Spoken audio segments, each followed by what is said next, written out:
In the last few days here at the cathedral, we've been kind of overwhelmed by this field hospital that is going into the cathedral. And part of the sort of the overwhelmingness of it all is that the group that's helping to build the hospital is a group that theologically our church disagrees with almost totally. And as I've been reading and thinking through some of the reactions, one reaction really stopped me, and I've been thinking about it and thinking how I should think about it.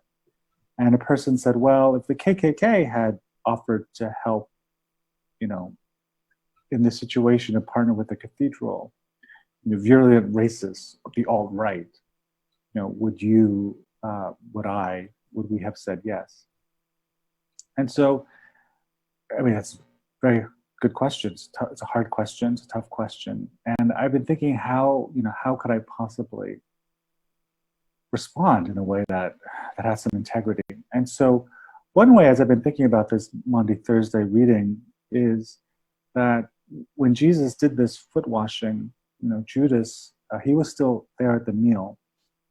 There's a part in the lesson that we don't read, and it's the part where he talks about Judas's betrayal, and then Judas leaves. And that happens after the foot washing. So we know that when Jesus washed all of his disciples' feet, and at this moment, he knows that Judas will betray him, he still gets down and washes Judas's feet. And so when the question is, would you work with someone from the KKK?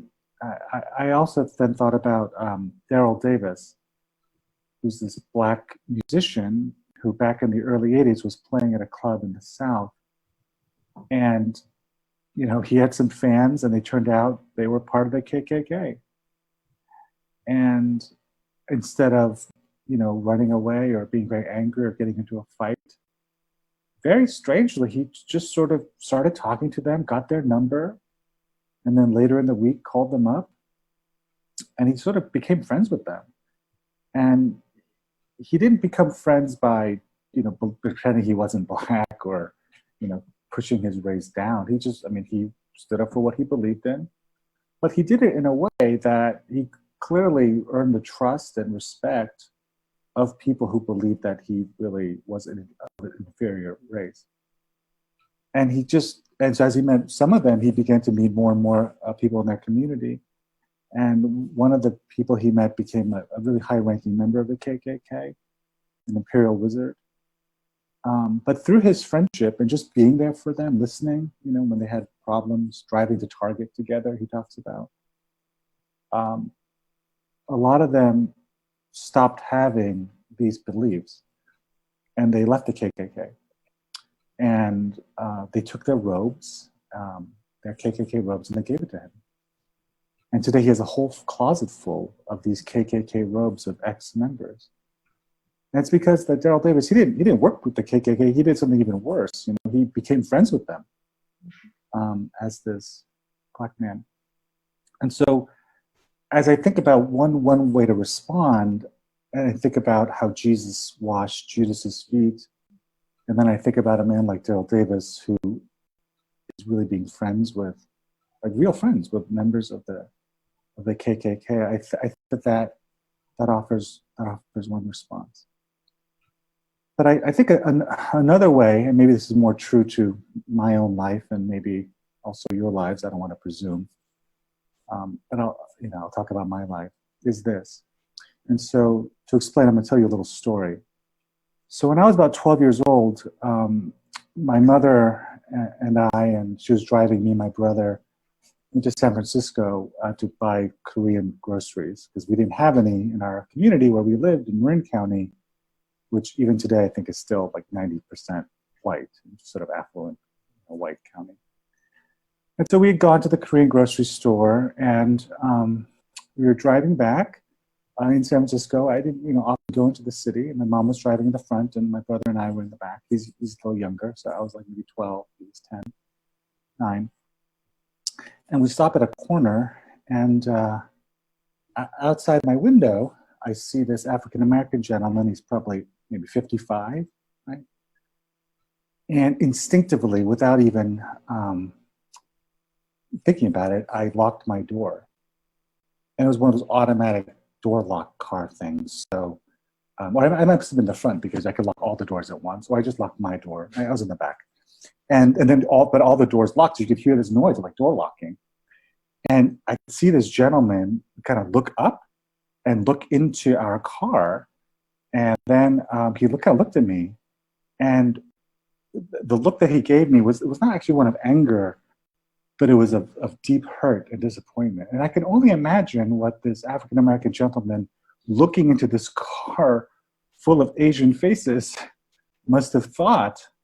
You know, I could think of all kinds of things, you know, and that I somehow was so afraid that I locked my car door and he could hear it. And that look that he gave me, it still really cuts me to this day. And you could say, well, maybe I was young, but 12 is not that young, or that I was from some immigrant family and maybe, you know, my family had some like old prejudices from the old country, but I don't have that excuse. My mother and my father, they're both very politically progressive, and my mother, especially growing up, the whole way through growing up, she used to say the only reason, you know, we Asians, immigrants, have any rights here is because of the civil rights movement. And so you better be grateful. And so you better have some respect. And so this was taught to me growing up my whole life. And yet there I was in a car, totally safe, but my first instinct seeing a black face was to lock my door. And so as I think about this question of should the cathedral, you know, work with fundamentalists or racists, really I say to myself, or, you know, should Jesus have washed Judas's feet? I ask myself, well, you know, I'm a racist, I guess. I mean, cathedral still has neat work here. And the hope that I have in these holy days of Maundy Thursday, Good Friday, and Easter is that not that Jesus washed Judas's feet and that we should maybe do the same for our enemies. Of course we should. But really it's that Jesus is willing to wash my feet. You know, I'm not such a great, perfect person. And maybe, you know, in your own ways, you weren't either. Maybe there have been moments in your life you've done things that you're ashamed of. I mean, I'm ashamed of what I did there. And there are many other things in my life that I'm ashamed of. But that even though that we are Judases so often to Jesus, he still comes and washes our feet. And at this cathedral, for all that it stands for welcoming everybody. And that might include fundamentalists, but it also includes just regular sinners, like all of us. Amen.